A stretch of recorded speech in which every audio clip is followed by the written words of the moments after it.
મહિલા અનામતને લઈ સૌથી મોટા સમાચાર આવ્યા। મહિલા અનામત અંગે ગુજરાત હાઈકોર્ટે મહત્વનો ચુકાદો આપ્યો છે। મહિલા અનામત અંગેનો 2018નો સરકારી પરિપત્ર હાઈકોર્ટે રદ કર્યો છે। સુપ્રીમ એસસી એસટી અને ઓબીસી સમાજની યુવતીઓને મોટી રાહત મળશે। 7 વર્ષની લાંબી કાયદાકીય લડત બાદ ન્યાય મળ્યો છે। 3 યુવતીને સરકારી નોકરીનો માર્ગ હવે મોકળો થયો। ત્યારે ગાંધીનગર મનપામાં સેનેટરી ઇન્સ્પેક્ટર તરીકે નિમણૂકનો આદેશ। જીએસએસએસબીને 2 અઠવાડિયામાં ભલામણ કરવા હાઈકોર્ટે આદેશ કર્યો છે। સરકારને 6 અઠવાડિયામાં નિમણૂક આપવા સૂચના। ત્યારે સિનિયોરિટી મૂળ ભરતી તારીખથી ગણવાની પણ કોર્ટે સૂચના આપી છે। તો મહિલા અનામતને લઈ સૌથી મોટા સમાચાર।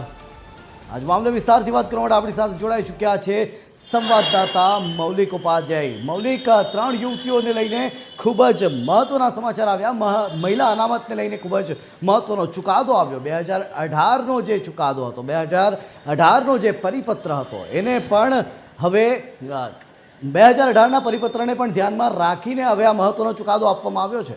ત્યારે શું છે વધુ વિગત? જે રીતે ગુજરાત સરકારના સામાન્ય વહીવટ વિભાગ દ્વારા 2018માં મહિલા અનામત સંબંધમાં આ પરિપત્ર છે તે જાહેર કરવામાં આવ્યો હતો અને તેના કારણે આદિવાસી અને બક્ષીપંથ સમાજની દીકરીઓ છે તેને અન્યાય થતો હોવાની રજૂઆત સાથે તે સમયે વિરોધ પ્રદર્શન છે તે પણ થયા હતા અને ત્યારબાદ ગુજરાત હાઈકોર્ટે આ પરિપત્ર છે તેને રદ કર્યો હતો। આજે ગુજરાત હાઈકોર્ટે આ પરિપત્રના કારણે નોકરીથી વંચિત રહી ગયેલ જે યુવતીઓ છે તેને ગુજરાત હાઈકોર્ટથી ન્યાય છે તે મળ્યો છે। ગુજરાત હાઈકોર્ટ દ્વારા ગૌણ સેવા પસંદગી મંડળ છે તેને 2 અઠવાડિયામાં આ 3 યુવતી છે તેની તરફેણમાં સરકારને ભલામણ કરવા માટેનો હુકમ છે તે કરવામાં આવ્યો છે। સાથે સાથે ગુજરાત સરકારને 6 અઠવાડિયામાં આ 3 જે યુવતી છે તેની ફરજ પર હાજર કરવા હુકમ છે તે કર્યો છે। આ સાથે 3 અરજદારો છે જે નોકરીની સિનિયોરિટીની મૂળ ભરતી સમયથી ગણવાની પણ હાઈકોર્ટે સૂચના છે તે આપી છે। એટલે આ 3 અરજદારો છે તેમને નોકરીમાં સિનિયોરિટી મૂળ ભરતી સમયથી ગણવા માટેની પણ કહેવામાં આવ્યું છે।